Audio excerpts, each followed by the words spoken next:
Maka Rasulullah mengatakan, sudahlah jangan kau sesat.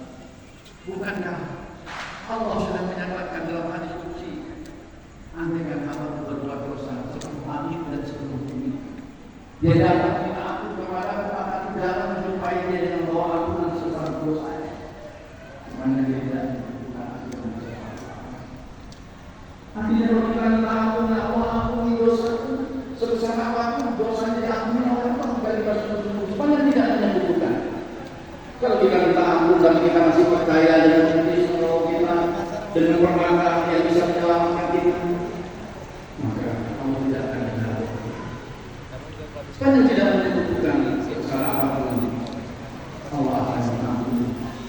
Rasulullah SAW bersabda, "Wala alimtu qataya hatta udashna."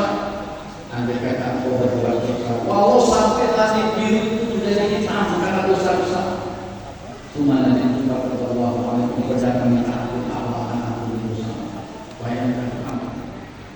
Tapi kemudian berkata, ya Rasulullah, dosa lebih dari semua yang kau ucapkan itu. Rasulullah penasaran berkata, apa yang kau buat itu? Katakan, ya Rasulullah, aku adalah seorang yang suka menjalani itu dan mengikuti kain-kain. Tapi akhir-akhir ini aku tidak hanya menjalani dan mengikuti kain-kain, tapi aku hina-hina yang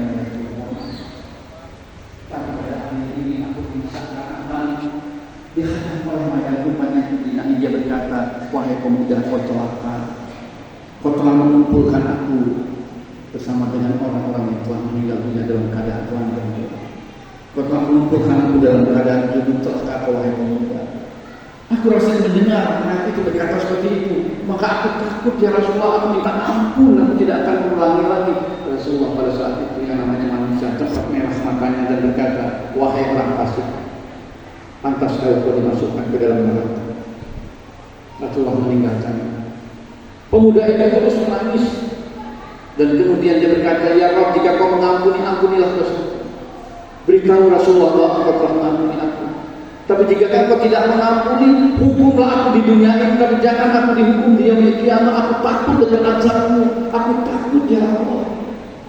Karena sungguh ajab Allah itu disentuhkan telapak kaki dengan bara saja mendidih tapi tak hidup. Maka kemudian ini takut, jangan diajak aku di yaumil qiyamah, bakar aku di dunia, ajak aku di dunia.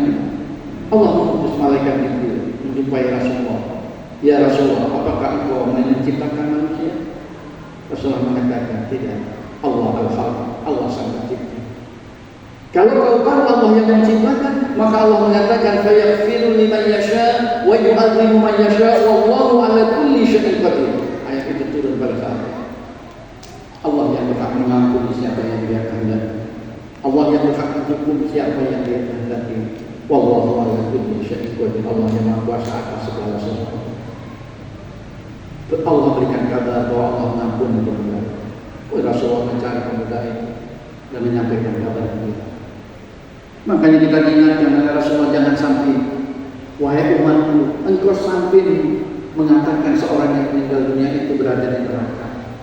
Jangan kau mengatakan orang itu berada di surga, karena itu haknya Allah. Kita hanya disuruh mendoakan saja. Mudah-mudahan amal ibadah yang diterima oleh Allah. Mudah-mudahan Allah mengampuni dosa-dosa. Tidak dilarang kita mengatakan dia di surga atau dia di neraka. Maka Rasulullah menjelaskan, sungguh dia kiamat nanti ada orang ahli maksiat yang dimasukkan ke dalam surga dan ada orang ahli ibadah yang dimasukkan ke dalam neraka. Maka seorang berkata, bagaimana mungkin itu terjadi ya Rasulullah? Rasulullah mengatakan, ketahuilah, ada seorang ahli ibadah yang taat beribadah. Dia memberikan nasihat kepada seorang ahli maksiat, tetapi tidak pernah diikuti, malah ditertawakan oleh ahli maksiat. Sehingga akhirnya seorang ahli ibadah itu menjadi marah dan berkata, ayo pemuda ahli maksiat, tempatmu sudah ditempatkan oleh Allah di neraka jahanam. Nanti kau akan rasakan dia yang. Ternyata pemuda itu kemudian bertobat, meminta ampun, menangis di sebagian malam ketika menjelang ajal. Allah menerima taubatnya. Karena itu janji Allah.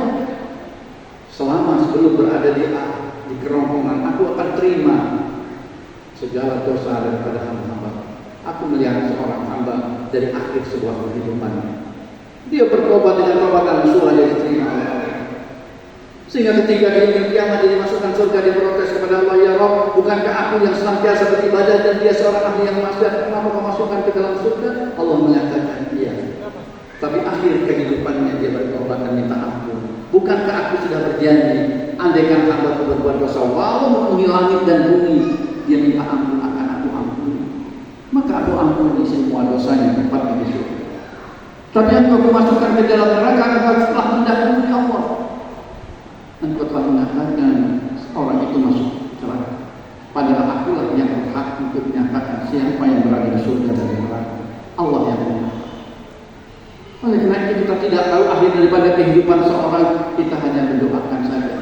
Mudah-mudahan orang itu menjadi orang yang beriman, bertakwa kepada Allah. Karena doa itu kembali lagi kepada kita. Doakan yang baik-baik saja sama orang. Jangan pernah mencap orang itu begini, begitu dan sebagainya. Doakan saja kebaikan. Bapak dan saudara-saudara yang dimuliakan oleh Allah Subhanahu wa taala. Dan banyak lagi kisah-kisah orang yang bertobat setelah dosa-dosa besar yang dilakukan, seperti seorang lelaki kata Rasulullah.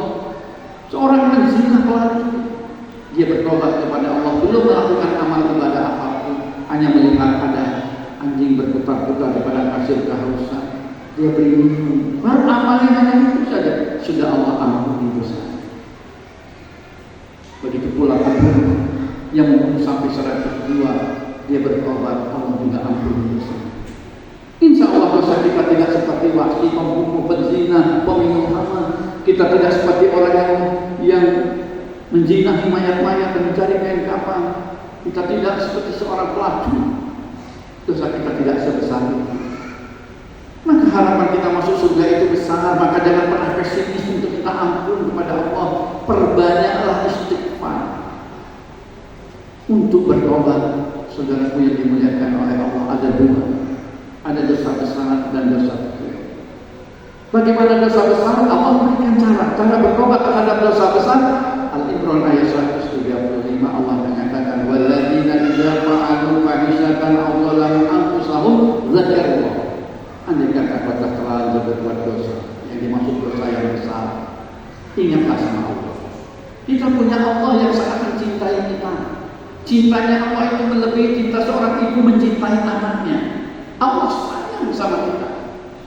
Bayangkan Bapak, ketika kita niat berbuat kebaikan, Allah sudah catat sebagai suatu amal kebaikan. Ketika kita lakukan amal kebaikan itu, kata Allah, man jaa bil hasanati falahu asyru amsalha, dilipat gandakan 10 kali lipat amal. Kau berniat berbuat buruk, Allah tidak catat. Tapi setelah kita lakukan keburukan itu baru dicatat sebagai suatu kebaikan. Ini karena Allah sayang. Sampai kita ada durhaka kepada Allah, kita